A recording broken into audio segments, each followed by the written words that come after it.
I hope everybody can hear us. I'm here with Lydia. Okay, starting. Sorry, I'm Sarah. I am the Senior Research Analyst and Research Coordinator for the Ecommerce Foundation. And we're currently in Nairobi in Kenya, Lydia's hometown actually, but not mine, of course. We're based out of the Netherlands. So this is super interesting for us. We're here at the UNCTAD eWeek, which is really in general for trade and e-commerce. So, okay, without further ado, we have one more person coming, but he's in a speaking engagement. Alastair will be on his way. We're here to talk about e-commerce in Africa, and I'm going to let Lydia introduce herself, and then I'm going to ask her some questions. If you have some questions, you can try to ask them, but my computer is really far away from me, and I doubt that I will see them, so you can always email me after. Anyway, Lydia, go ahead. Hi, everyone. Greetings from Nairobi, Kenya. Like Sarah's already said, my name is Lydia. I represent the Ecommerce Foundation in Kenya with the Global Trust Mark for E-commerce, Safe.Shop. And I will be with you and Sarah and Alastair in this webinar. Welcome. Great. Okay, so we're going to hang out for 30 minutes, and then probably Alastair will join us afterward. And I have a lot of questions for him as well. So I'm just going to start with all my questions for Lydia. Lydia, what is the status of mobile e-commerce, or m-commerce, in Kenya and the surrounding countries? Do online shops and consumers use M-Pesa in Kenya? I've seen a lot of signs that I'd ask. Yeah, I'm sure as you drove around Nairobi, you've seen a lot of M-Pesa signs. Those are M-Pesa agents because they are spread all around throughout the country. Kenya's mobile penetration is one of the highest in the world at a whooping 97.8%, basically 45.5 million subscriptions out of a population of 49.7 million people. The mobile penetration has grown by 13.2% within a year, between June 2017 and June 2018. So you can see the rate of growth has been very, very high. And basically, that mobile penetration has had a positive impact on the internet penetration because a lot of people access the internet via their mobile phones. And so that also has had a positive impact on mobile commerce because also people are basically accessing the internet and mobile services, e-commerce services via their mobile phones. Kenyans have basically used mobile money since March 2007. That's about 11 and a half years today. So it's been a while. Mobile payments have become a way of life in Kenya. There are about 29.6 active mobile money accounts in Kenya. So about almost 60% of the population is using mobile money.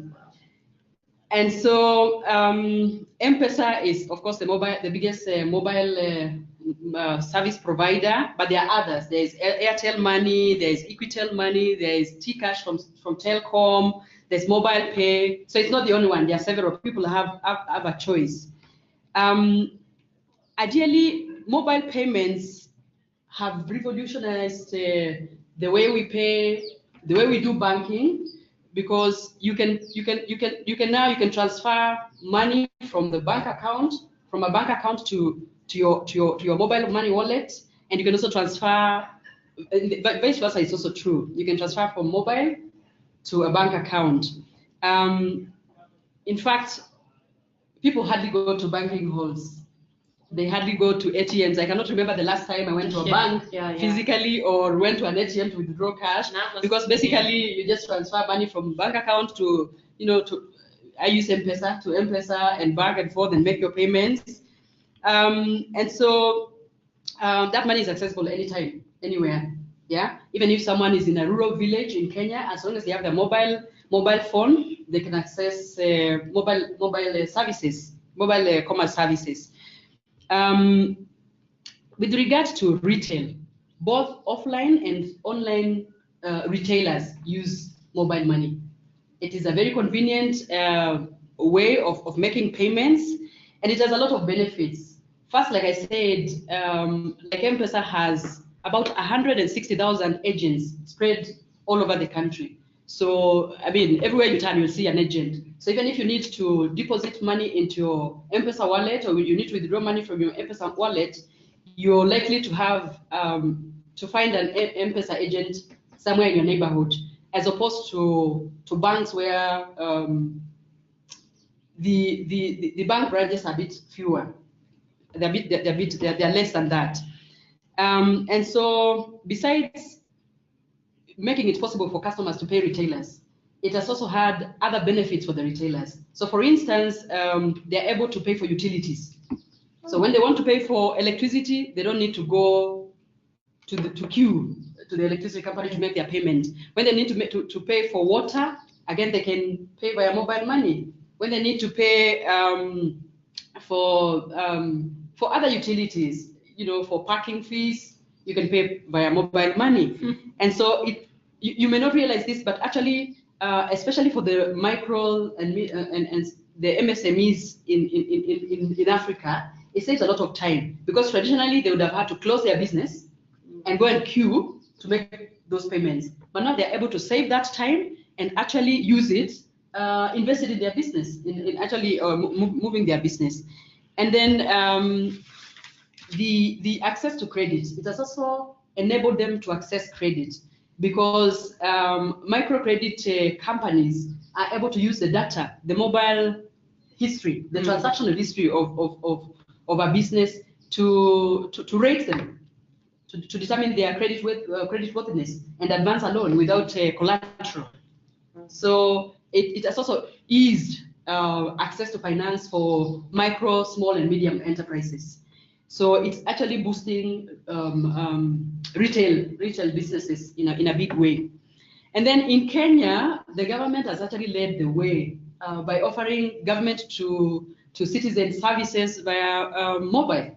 If you want to, say, to register a business, or you want to apply for, say, a driving license, or you're getting marriage certificate, you want to search for a land title deed, whatever government service you need, you can actually do it by your mobile phone, and you can make the payment. If the service attracts a fee, you can also pay via mobile money.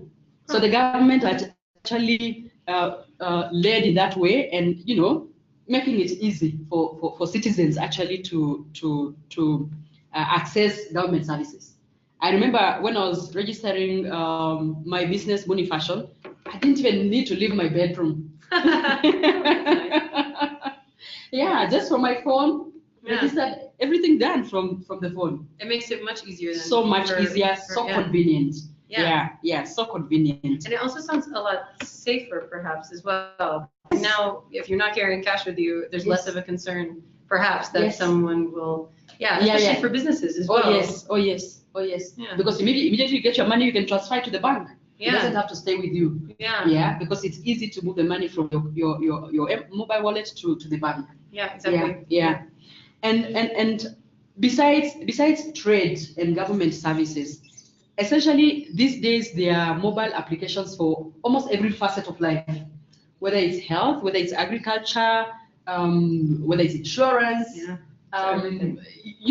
There are so many. I mean, I can give so many examples.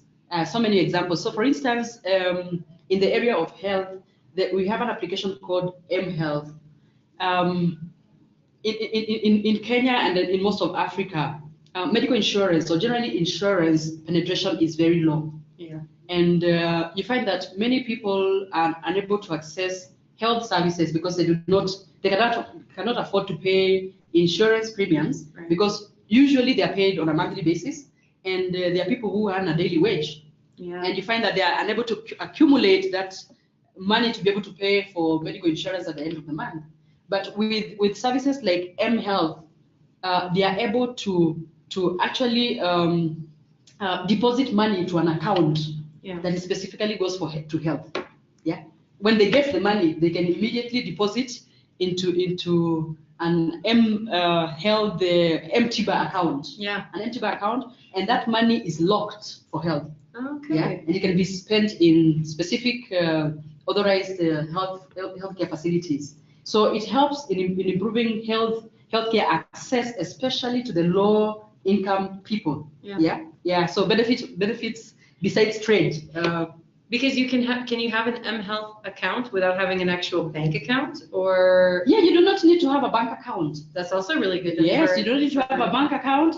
As long as you have the money in your mobile wallet, whether it's M-Pesa or Airtel Money, then you can transfer whatever amount you need to save for health purposes. That's awesome. That's at really any good. time. Yeah, that's really good. At any time, and it is locked, so you cannot take it out to for something else. Yeah. So it actually ensures that if someone falls sick, then they have some sort of security, some money that they can use, and also insurance. If someone needs to, we have some companies that have now developed mass market insurance solutions, similar concept to MTBA, but now it's actually insurance. So you can choose what you want to insure and pay even very small amounts. And you can pay at whatever time, whether it's weekly or daily or monthly. And so it makes insurance access very affordable and easily accessible to the masses. Yeah. There are several of such applications. One of them is called the Grassroots Bima. Everything from registration, actually claiming an insurance cover is done via mobile. So it's all paperless and cashless. Yeah. All paperless and cashless. So Kenya's really leading the way when it comes to mobile. I mean, mobile. The use of mobile, I think has been maximized completely. If anything can go mobile, it's going mobile. Yeah, you don't see that in other parts of and especially in Europe or in the US as well. Yeah. You don't see that now. I think probably because the West had already other solutions in those spaces. Yeah. But we did not have. We had gaps in those spaces.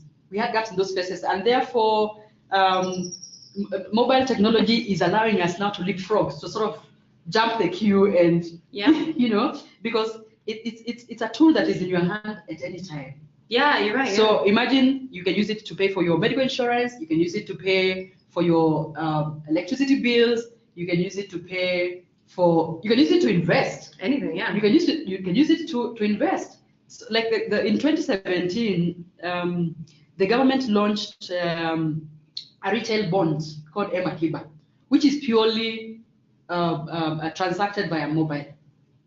Yeah, it was the first in the world. So you apply for it on mobile, you make the payment via mobile, you will redeem via mobile. And I mean, start to finish mobile. Yes, Emakiba. And so it makes it accessible as opposed to previously where you have to fill forms and go to central bank or go to the bank, to make a payment, which locked out a lot of people, especially people in the rural areas. Yeah. It means that now even people in the rural areas can actually also invest in government bonds just from their phone, and then minimum level of investment with just about $30. Yeah. You can invest. So whatever you have, you're able to also invest and earn an interest and a return from it.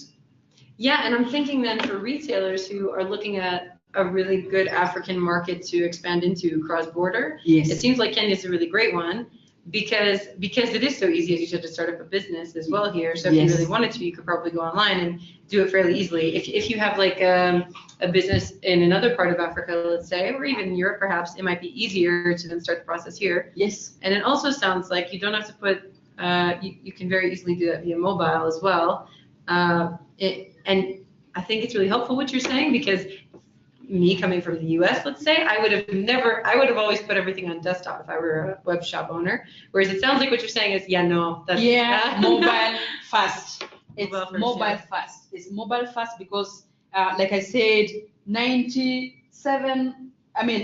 than 97% mobile penetration. Yeah, that's so true. You have almost everybody. It's funny that it's quite similar in China. it's actually really interesting. In the China webinar, he also said it's a mobile. Exactly. Yeah, and he said it's because it's really because when Chinese kids are born now, especially, it's like they come out with a cell phone mobile. in their Exactly, hand, right? it's true. So that's where the difference is, right? As you said, in the developed markets, the well-established markets, Yes. they went through the whole desktop phase. They're still there. Yes. Whereas it's interesting to see two markets on two totally ends of the spectrum, China and Kenya, let's say. Kenya, Africa, yes. Africa as a whole, yeah. And they both favor mobile. That's really true. Actually, now we have, the majority of the African population is youth.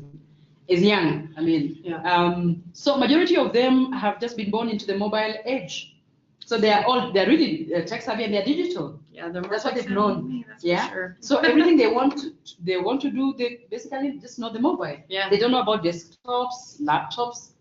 They've not had that experience. Yeah. They've not had that experience. So anyone thinking about investing here, setting up shop here, you have to think mobile first. Yeah, so it brings me, the comment that I just made about China brings me to one of my questions. It's actually not the next one on the list, so just forgive me. My next one then I will ask is, what is the current trade relationship with China for Kenya and China, and how do you see it affecting the e-commerce market here? In Kenya? Yeah. Well, it's a tough one, I'm sure. I figured I'd throw you a curveball. Interesting.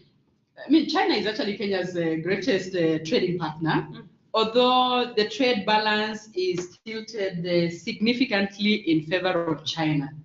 But early this year, the Kenya-Chinese Chamber of Commerce and Kenya Investment Authority entered into a business partnership to promote trade between the two countries. Oh. And just in November, very recent, November 2018, Kenya and China signed what we call the sanitary and phytosanitary agreements to enable Kenya export agricultural products to China. This is in an attempt to try and reduce that trade imbalance, that trade gap. Yeah. So that Kenya, because Kenya has been importing a lot from China. We're importing a lot from China, and so opening up the Chinese market for Kenyan goods. Yeah. So agricultural products will now from Kenya will have an opportunity to be exported to China. Yeah. A lot of infrastructure projects are happening in Kenya. The road constructions, railway. Yeah. And this is good for Kenya. Construction is being done by Chinese companies. It has helped a lot because it has helped a lot. It has helped a lot. Infrastructure has been one of the biggest barriers to trade generally, not just e-commerce, but to trade generally. The lack of sufficient and suitable infrastructure, because as you know, a lot of our products are agricultural based. And so from the rural areas, someone needs to be able to move their product to the market. So if there's no proper road infrastructure, then it means a lot of produce just gets wasted at the farm level. Yeah. But with the infrastructure investments and China helping to build that infrastructure in Kenya and in other African countries, that will help a lot with trade in general and also with the e-commerce growth. Yeah. I imagine consumers are more likely to trust the e-commerce market in a country if they also feel like they can trust the infrastructure, the delivery, the logistics, the roads. Yes, exactly, because if the infrastructure is poor, a merchant is not able to promise delivery and be sure to commit to it, be sure to meet it. Yeah. But if you know the infrastructure is sorted, then you know if you make a promise, you're likely to meet the timelines that you promised. Yeah. Yeah. It's one aspect. It's one aspect, but it is a key aspect. And do you feel the infrastructure in Kenya is then suitable for e-commerce? And it's we are not yet there, but there's been progress. Is anybody in the US is also not there? I feel like you could wait a million years and never get anything in the United States. We are not really there, but there's been significant progress in the last at least in the last 10 years, there's been significant infrastructural development. Okay. So there's progress. We're not there, but there's a lot of progress. Yeah. Yeah. We're all figuring it out in all countries. Not sure anybody's got it perfectly. But speaking of, so then my other question that I have is, I wrote this out, so it's a bit longer. I think too often we have a skewed idea for what Kenya is like in general, but especially for Europeans or US, Canadian, I think we probably are just, not quite sure. Yeah. Can you give a basic overview of the reality of the e-commerce market in Kenya, i.e. where is it succeeding, where is it struggling? Okay. Like I just said when I was responding to the first question, e-commerce in Kenya is growing, and it's growing in all facets of life, not just in trade. Yeah, not just in trade, in every aspect. E-commerce is growing, especially mobile commerce. Yeah, especially mobile commerce. But the biggest challenge that we have is actually trust. I mean, there are fraudsters who set up online shops, to sell goods, non-existent goods, or offer services, non-existent services, and they con people of their hard-earned money, and that discourages a lot of people from purchasing goods or services online. In fact, sometimes this year, the Communication Authority of Kenya want consumers to be more careful, when they are shopping online, because like do not send money to just do not send money to somebody's mobile number, because they can just disappear with it. Well, it can be reversed, but you see, it's a challenge if you send money to someone and they withdraw it and use it. The claim process, by the time the money is recovered, you probably lost business. Oh yeah. Yeah. And so, but there are ways, if people are careful, there are ways to go about it, because authentic businesses will have a registered, like a registered till number. So you're paying through a till number, you're not sending money directly to someone. And this is what the Communication Authority was telling people, be careful. But with the Safe.Shop trust mark that the e-commerce foundation is offering, it provides a very good opportunity to be able to differentiate reliable businesses from just any other business, because reliable businesses can go through a certification process, they get certified, they get the trust mark, and this will differentiate them from any other business, and so consumers can look and see which businesses have gone through a certification, which businesses have been vetted, and therefore which businesses are reliable that they can order goods or services from. So the trust mark actually provides a very good opportunity for online businesses that are looking to differentiate themselves and to be known as reliable businesses, not just in Kenya, across Africa and the world. Yeah. I think it's something we forget a lot about too. And I've heard, since we were at the UNCTAD event here, I've sat in on multiple conversations and multiple discussions, and always the conversation comes to trust. How do you get consumers to trust? Because that's the missing piece. It's sort of like, if you build it, they will come. That idea, it doesn't exist really in e-commerce. You can build all the privacy and infrastructure and everything that you need, but if consumers don't trust a web shop or trust the system or what have you, mostly the web shop, they won't do it. They won't. No. Actually, trust is the first. In fact, it's the first step. Yeah. Before someone can actually buy from, whether it's a physical store or it's an online store, and most of an online store. Yeah. Because you cannot see the goods physically, you can't touch them, you can't see the seller physically, and so it's a risk. There has to be a way of being able to tell that this business is actually reliable and business can be trusted. Yeah.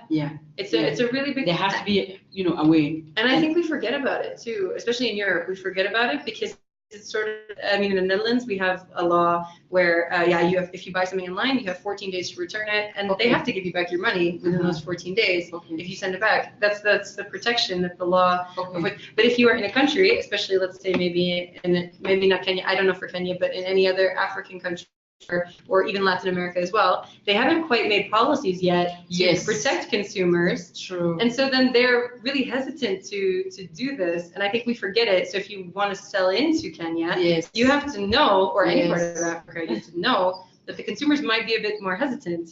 It's true. In fact, most consumers prefer to pay on delivery. Yeah.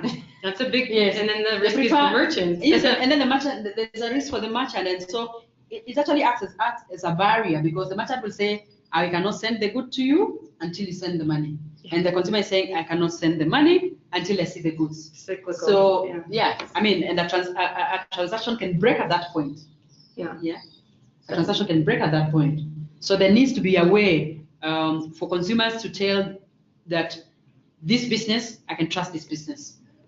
I totally agree. 100% I agree. I'm really happy that we have the trust mark, actually. It's something that that's why as well to talk about it, because we want to increase trade, but it's the biggest barrier really is really consumer trust, and we keep talking about it from privacy perspectives, and it's like, but consumers don't always understand. They will buy from a web shop that looks really, really secure, even if it's a scam website. They're more, if it looks like it to a consumer, they will still buy from it, and I think that's why Safe.Shop is super important, or why, and that's really important, because then you can actually make sure that even if a website looks really great, you can check it and say, but is it? That's the important thing. Exactly. Because you can make a website look great now. I mean, maybe not me. I'm not tech savvy enough for that, but True, and fraudsters are always a step ahead, and so I mean they look very good, and then, especially because they know, of course, they are fraudulent, so they will want to woo people.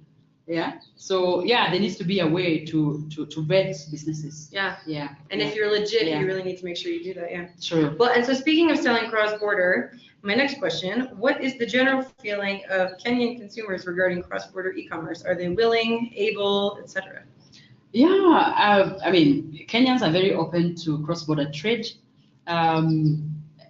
Although we are importing more than we are exporting. Like I mentioned, the trade with China, there's a huge trade balance in favor of China.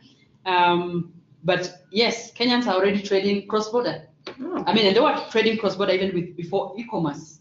They've always traded cross-border, even with neighboring countries, with Uganda, with Rwanda, with South Sudan, with Tanzania. There's a lot of cross-border trade already happening with agricultural products, and of course equipment from other parts of the world, Germany. So there's already a lot of cross-border trade that's happening. So they're very open to cross-border trade. But there is a big opportunity for Kenya and Africa to grow export business, both within Africa. So Kenya exporting to other African countries, other African countries are exporting within Africa, and to the rest of the world. That's a big untapped opportunity. It's an interesting, the cross-border topic. So we're also doing the webinar, in case nobody knew, we're also doing the webinar to launch our first ever Africa report, Africa e-commerce report. It's today. I think our marketing team put it up. I don't know, because I'm in Kenya. I don't know what's happening there. And I noticed actually that some countries in Africa, particularly Tunisia, it's really a struggle to do cross-border because the currency cannot be converted. And this is something that I only learned in doing the research, that you really cannot convert that currency in Tunisia. I learned that it was due in large part to the fact that the government really was feeling like, if we open up to cross-border, that means it's too much competition and our market will not flourish. We want our market to flourish first, and then we open it up. And I kind of thought, I think it's a bit backwards, that idea. You might want to, because it's not working, Tunisia, obviously, when it doesn't have more competition, then it kind of stifles the market, it seems like. So I understand their sentiment, which is, we need to grow inside. Protectionist, But so it's interesting that Kenya is leaps and bounds beyond and really doing a lot of cross-border trade. And then you've got this other flip side, and which is, quite closed, and it's not flourishing as much in the way, maybe in infrastructure and these other things. I think the protectionist approach may not be the most suitable approach, in as much as we need our industries to come up. I think what Africa needs to look at is, how can we use emerging technologies to increase our production and make our products competitive in the global market. Rather than protecting, how can we learn from the best and adopt the emerging technologies? We are now talking about 3D printing. How can we apply that to manufacturing and increase our production capacities? The same way we've on the telecommunication space, we've embraced mobile and leapfrog on that space. I believe there are technologies coming up now that Africa can apply to leapfrog other aspects of development, especially production, the manufacturing side of things. And so rather than protecting, what we should be looking at is how can we compete? How can we increase our production? How can we automate what the MSMEs are producing manually? How can we automate so that our goods are of good quality and they are competitively priced and they can sell anywhere in the world? I think that is an approach that is the approach that Africa should be looking at. Yeah, I really believe that as well. It seems, yeah. So actually, I have a question that's not on my sheet. I apologize, No but problem. I mean, you know, I think Alastair's going to search for about another 20 minutes to find our room, so that's fine, I guess. I'm always trying hard to include more women in the conversation. And earlier I was on a panel with, I'm going to mess her name up, Nena Nwaka, I'm not going to try. Anyway, she's a senior policy advisor at the World Wide Web Foundation. Okay. And she really spoke also about including more women and how e-commerce is something that women can benefit from. Yes. And I think sometimes, again, I keep saying this, but I think sometimes in Europe and in the US, we forget how maybe communities who are otherwise excluded usually from the labor force or from the economy, how e-commerce could actually help them, become a part of the market or become more, what's the word I want to use? Not independent. Yeah, integrated to the trading perfect. systems. Perfect. Yeah. So and production. So what are your thoughts on that particularly for women? Because I have my ideas, but then I think, I should probably ask somebody, like, what do you think about how this helps women? Actually, I think that e-commerce provides a really great opportunity for women to come on board on the global trading space, because a woman can work now from home, because what the biggest limitation has been, traditionally women have to leave their homes, they have to go leave their children, go to another location to work, and so that has been a barrier for some women. But now with e-commerce, it's possible to work from home. Yeah. And so that gives an opportunity for a lot of women to be able to be productive in the marketplace while they're still taking care of their homes. Yeah, exactly. So it is a big opportunity for women. And therefore, as many women as possible should be equipped with digital skills. Digital skills. Because, like in Africa, a lot of women produce, they're involved in craft activities. They make things. They make jewelry, they make clothes, homemade things. They make things with their hands. And they have no opportunity to sell outside of their local space. Traditionally, they've not had that opportunity. But now we are saying, whatever you're making, you can bring it online and access markets beyond your immediate locality, even markets abroad. Yeah. And so we need to equip women, we need to equip youth with digital skills so that they can have access to the opportunities that are available globally in the marketplace. And I'm wondering, when I think about marketplaces that women especially sell more on and is very inclusive for women, I know Etsy does a really great job of involving women. I don't know if Etsy is in Africa yet, though. Is it? Yes, it is. Cool. Yes, it is. Etsy is in Africa. eBay. It's also a good way to reach women, right? If your target audience is also selling to women, it seems like those are good. Yeah, there's an opportunity for women to make use of the e-commerce, the available e-commerce platforms. Okay, one advantage the platforms have is that it's easy to start. But one of the challenges that I have observed is that they are really expensive. Yes. Yeah, and so I have been asking myself, because one of the things we've been saying about e-commerce is that it has removed the barrier to entry to trade, because you do not need to go and you don't need to invest in the cost of a physical store. Right. But I have asked myself, are we then shifting? Are we getting, with e-commerce platforms, are we getting new landlords? Not land, but space loads. Yeah, space loads. Oh, that sounds like a movie.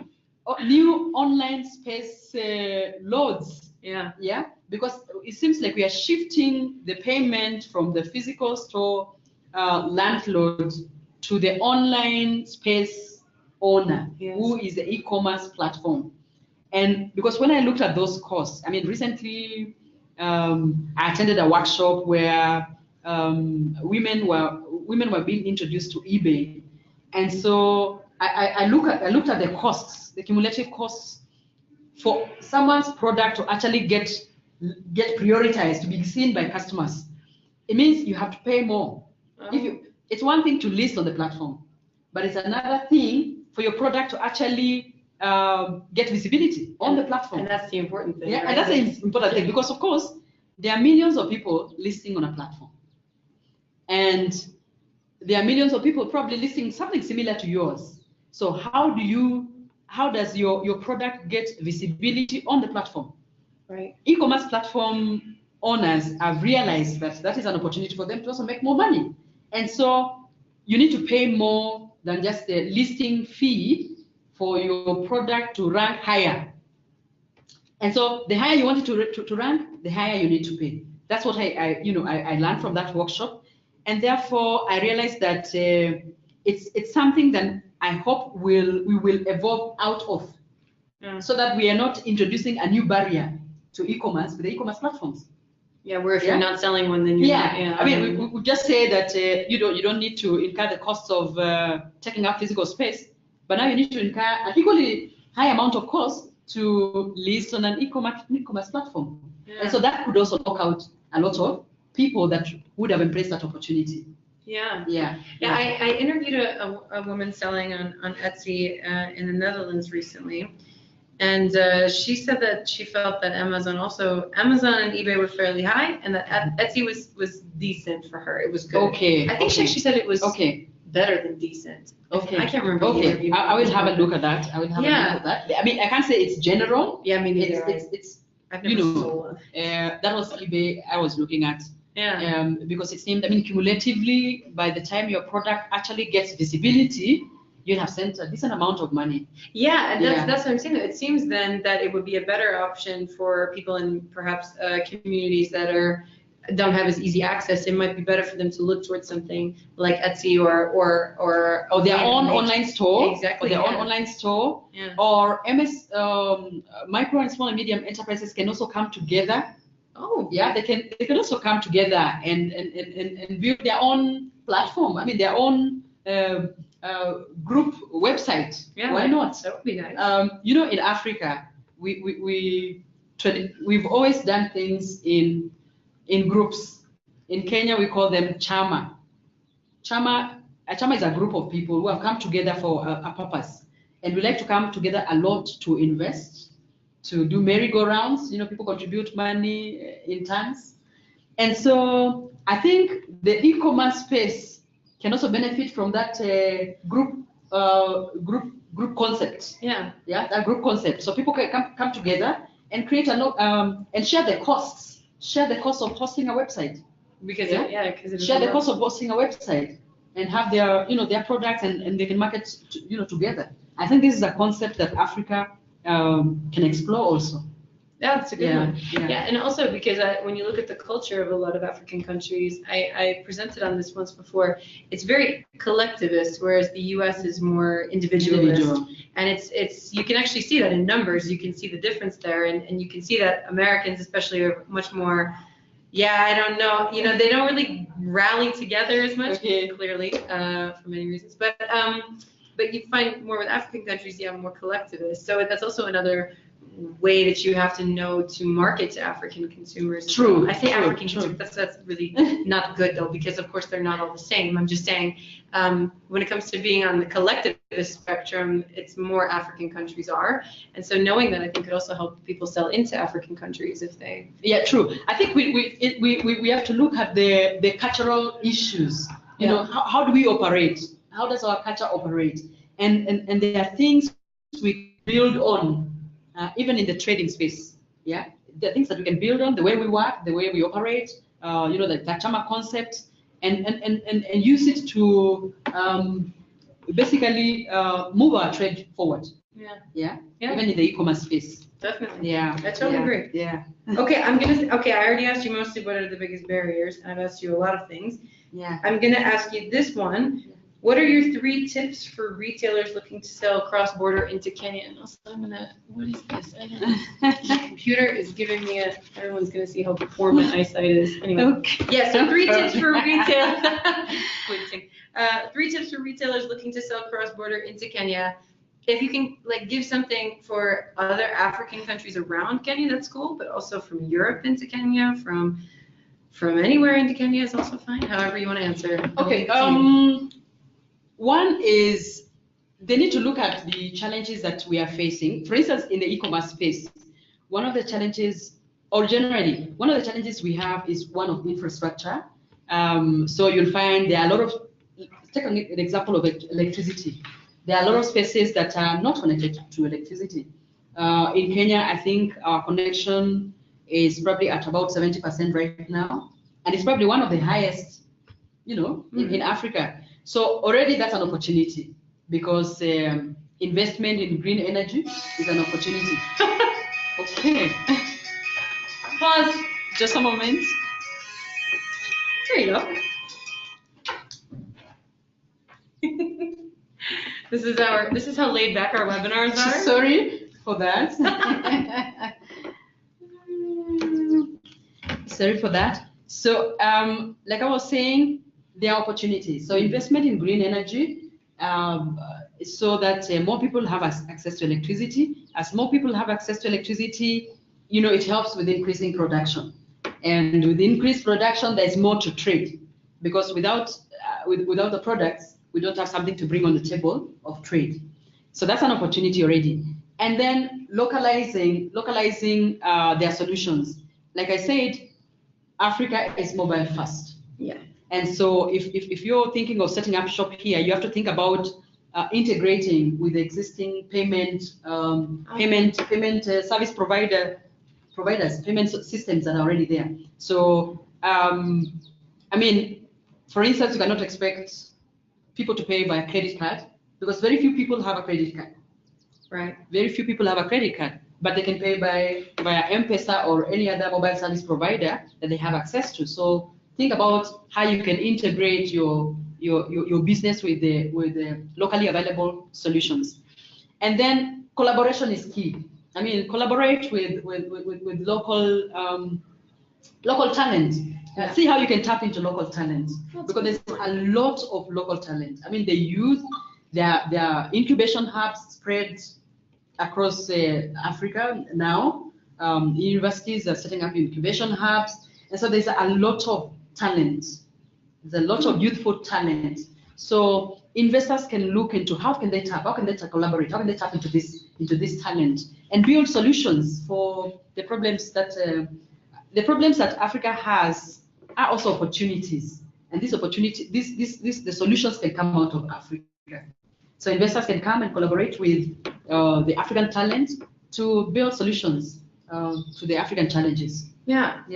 I think it's an interesting one as well, because I was in a session this morning. I can't remember yes, I can. Adam something or other. Mm-hmm. Adam something with a G.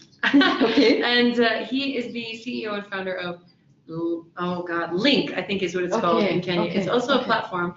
However, he said, he quoted a statistic, and he said 80% of the workforce in Kenya is still in the informal. And I don't know if it's true. I just heard it this morning. It's the entrepreneur space.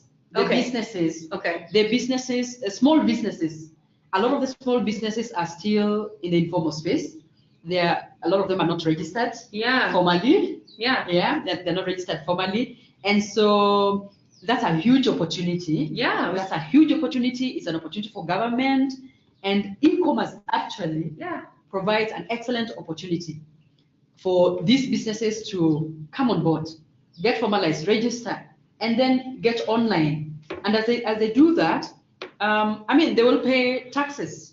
Yeah. So it will actually benefit the government in terms of revenue collection. It will increase government, and exactly. Even the economy will grow overall. Yeah. So there's that opportunity basically getting the informal sector, which is basically the micro and small and medium enterprises, a lot of them that are not registered, and getting them onto the formal space and onto e-commerce.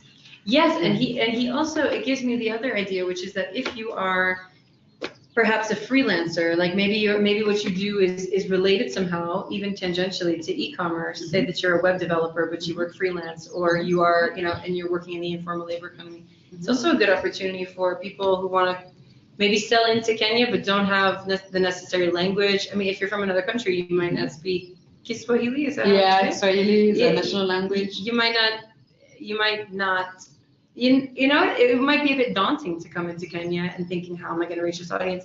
But if you can pull together from the community that you're actually, like, if you can open up a web shop and then hire local people to actually help you with that, that's also, I think, good for Kenya. Yeah, that is actually a very excellent idea. The interesting thing is, actually, a lot of Kenyans do speak English. Yeah, very well. Everybody here speaks it. Everybody here. It's great. Swahili is a national language. English is an official language. So, I mean, it's taught in schools from primary schools. So, pretty much everywhere you'll go, people can communicate pretty well in English as well. Yeah. So, actually, that works also in favor of the Kenyan population. Definitely, yeah. Yes, yeah, it works in favor also for the Kenyan population, so that even when you go to that informal space, you can communicate very well with the people there. Still. Yeah, exactly. Yeah. And then they can help you sort of bridge that gap, perhaps, between meeting the local, because there probably are a lot of people. I mean, it's like the Netherlands where I live. Most everybody in the Netherlands speaks English as well, but they would prefer probably to see a web shop in Dutch. They probably would, Yeah, true. Of course, they will go to the German Amazon website if they have to. Yeah. They would, of course, prefer. Yeah, if you can localize, that would still be really excellent. Of course, you can go. Right now, you can go online and see your stuff also in Swahili. That's also interesting. That would be cool. Interesting also. But it would be really cool if an e-commerce. Interesting. If a web shop wanted to expand into Africa and then was able to, with a network of people, hire some of the people who are in the more informal labor sectors, who can help them with their web shop, even if it's just in language translation, but also web design or marketing. Certainly. That would be really cool. Certainly. Because there are a lot of youth who, the other, something else that is interesting about e-commerce is that it's also helping to boost that entrepreneurial spirit, which actually is very much a part of the African culture, but it's really creating an opportunity to grow it even more, because people now, we've had a lot of unemployment, but with e-commerce, people can start businesses, because of that reduced barrier to entry. They don't need a huge capital investment to start an e-commerce business, and so it's actually helping to develop that entrepreneurship further. And so people now can have more people with decent income. So then I have another question. Would you say that, so in a lot of parts of the world, whenever I do one of the reports, I always look at omni-channel and all that, and seeing if that's helpful. Would you say that in Kenya as a whole, of course, Nairobi especially, but would you say that an omni-channel approach is wise, or is it really, it doesn't matter if you have a brick and mortar store, you don't really need it, or is it just a nice to have, or is it also kind of necessary? How do you feel about omni-channel? Right now, e-commerce is about maybe 6 years old in this part of the world. The rest of the world maybe 20-something years old. And so we are coming from that background where people have been shopping mostly from physical stores. And so we are in the season of transition. And so having a physical store is still a plus. It still works for those people who want. They might start the buying process online. They will see something online, but they want to come to see it physically. It's true. We still have a lot of that. Where they will see online. They will make comparisons. They'll evaluate the price, and then they will call you on your mobile. They will call you on your mobile and ask whether you have a physical shop where they can come and physically see the item and then buy from there. So we are still in that transition process before we get to the, if we will get there where people will be comfortable with entirely purely online transaction. I mean, there's still people who are buying online purely, but there's a large number that are more comfortable with having the option of seeing something physically in a physical shop. Yeah. Yeah. So it is a plus when a business has both online presence and a physical space. Okay. Yeah. Sweet. And look who just popped in, Alastair. We're live from Nairobi. Here, you want to sit here? Yes, I'll sit here. Yeah, you should. I'm so sorry. We The don't forgive session you. went on. Welcome, Alastair. Expected. I hope everybody can see you. Yeah. Everybody, this is Alastair. I should let him, Lydia, thank Settle you. down. Thank you, Yeah. yeah, for all of you. Lydia, I was asking her so many questions. Oh, right. I think I may have exhausted her at this point. We went all the way from digital literacy and helping women all the way to, marketplaces and the economy and everything stuff. Good. So it's your turn. You ready? Right, Ready for absolutely. the Yep. grilling? Okay, Yep. cool. Go Do you ahead. want to introduce yourself actually so that people can? Okay, Yeah. so my name is Alastair Tempest. I run the Ecommerce Forum Africa, which was set up in November 2015. So we're still pretty young. We set it up in Africa principally to look at trust and how to get over the trust deficit, the lack of trust. But obviously, our feeling was that we needed to roll out across Africa in general, that there were so many things that were common, whether it's training, whether it's a lack of research, definitions of research, all these sorts of things which are common throughout Africa, and that we needed to try to create national organizations, or to encourage national organizations in different countries in order to become a network and share information, etc. So that's Great. how we started. And both Alastair and Lydia are interviewed in our Africa report that we just published, so you can check it out. Okay, I'll just start because Sure. everyone's going to say, can we be done soon? Yep, sure. While researching for the report, I noticed Amazon is not the #1 marketplace in South Africa, No. and in fact, not in most African countries. Can you speak a bit about why Amazon is not dominating there and give a forecast for whether you think it will or will not become the dominant online marketplace in South Africa ever? Okay, so I actually saw that in your research, in your map, George was just showing, Amazon to be the third largest, Most visited. most visited in South Africa, but they don't exist in South Africa. They came into South Africa in around about 2008, I think it was. They made an exclusive agreement with the South African Post.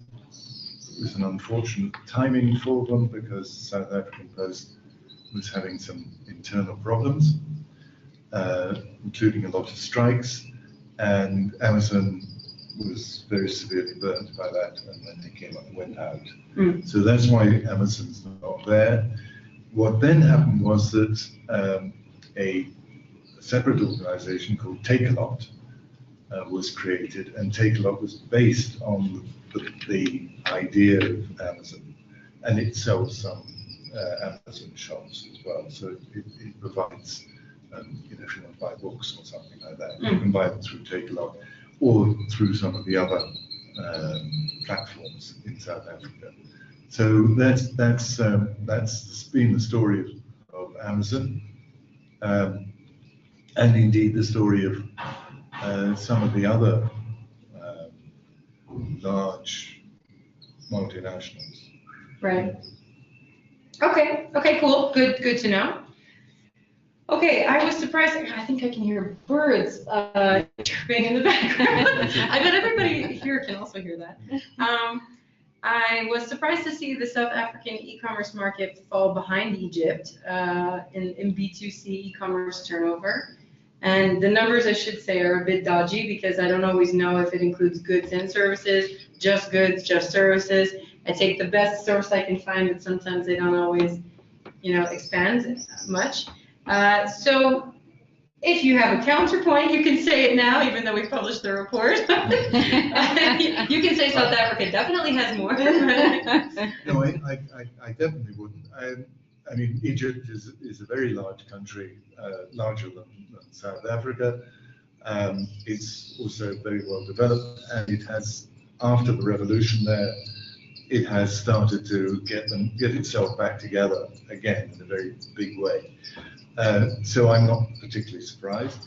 I think the big problem, though, we have in maybe even in the world is that marketplace research on total turnover for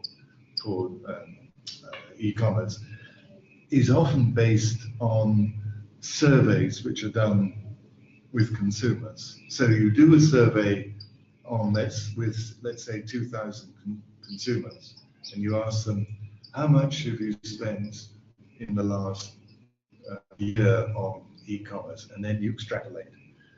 That extrapolation is not necessarily going to be correct, right. And it's particularly not necessarily going to be correct in the African context, where you have small elites of people who buy a lot, and a lot of people who buy a little, and a lot of people who don't buy anything at all.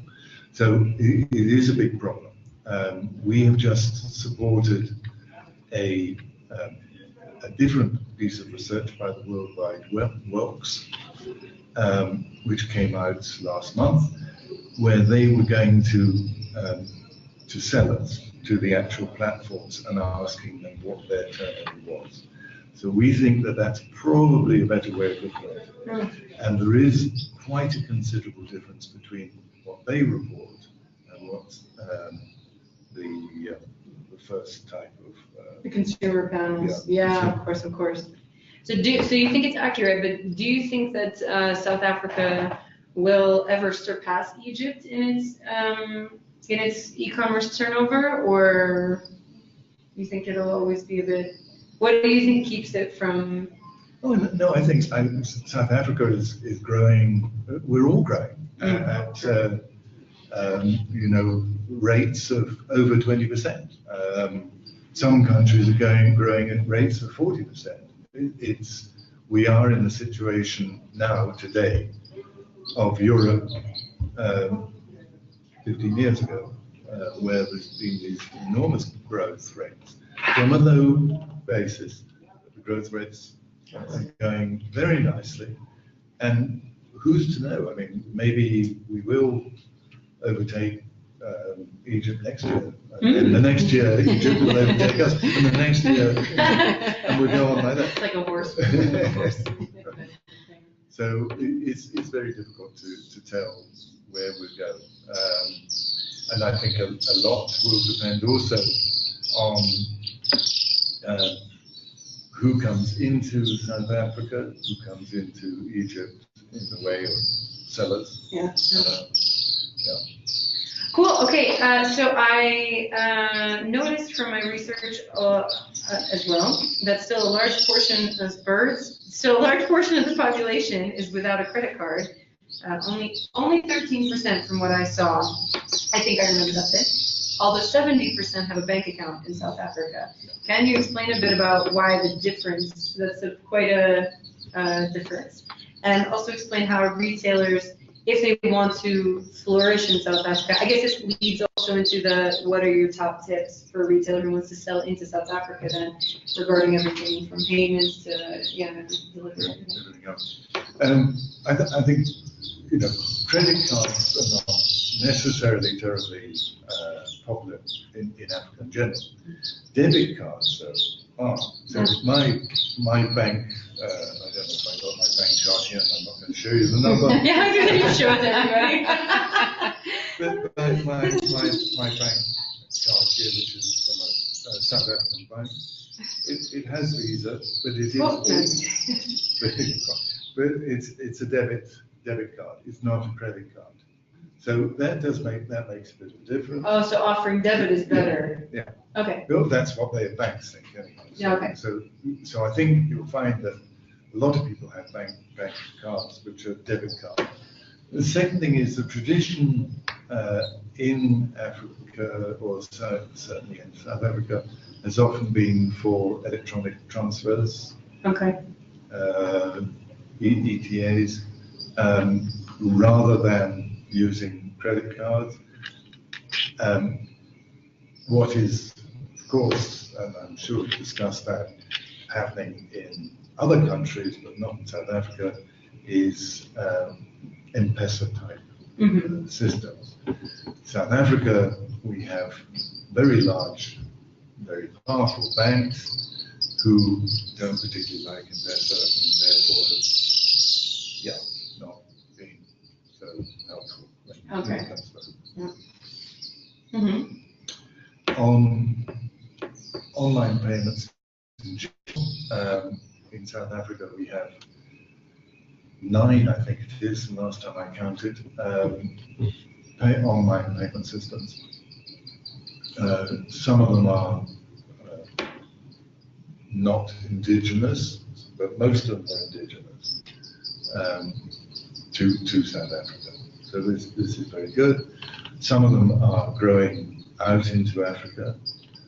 PayU, for example, which is an Asper's online system, started in South Africa. It's now in Europe. It's just put many millions of rand worth of investments into Nigeria to try and develop that. So there is a lot of movement by pay gateways to try and online payment system. So I think that sort of thing is not a problem. What we also see in South Africa is click and collect. So a lot of people think that that's very good. What we don't have, some other African countries do have, is cash on delivery. We do not. The cash delivery in South Africa is very rare indeed. And it's mainly because of the security of the deliverer. They don't feel safe walking away with a lot of money in their pockets. So they don't like it, they don't do it.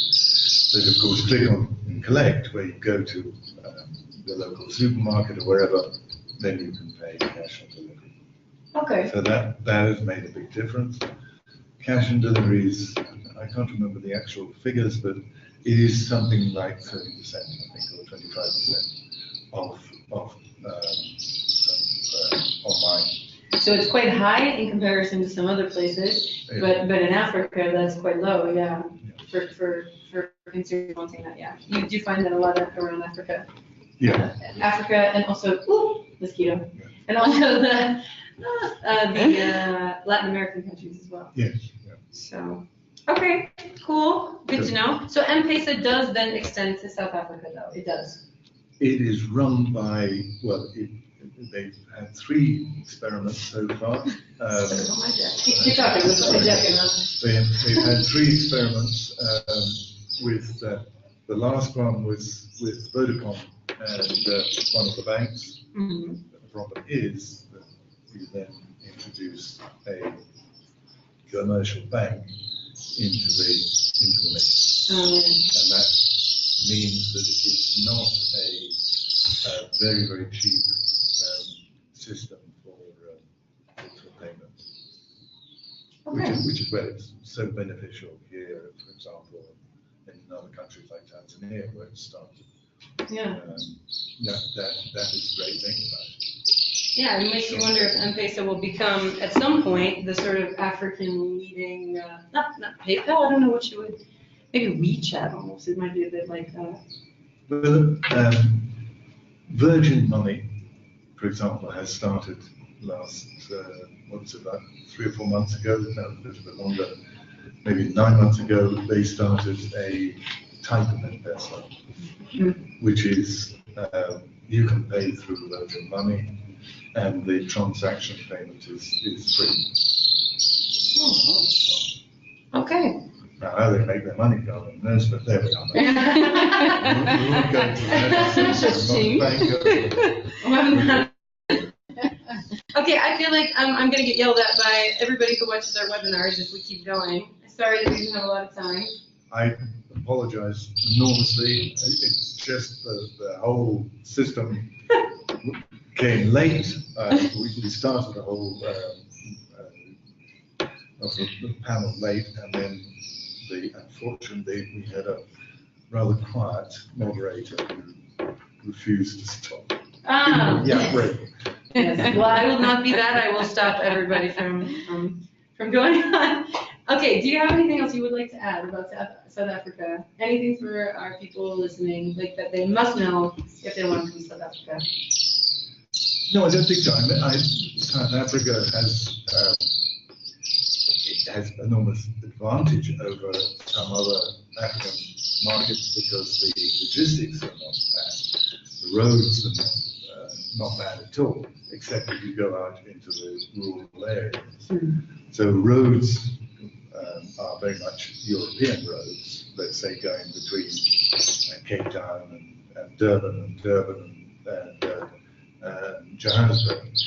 The trains are not so good, but there are some trains, and there is now this new line which they've introduced, which goes from Lusaka in Angola all the way to Mombasa in Mozambique, going through, I think it's 5 countries.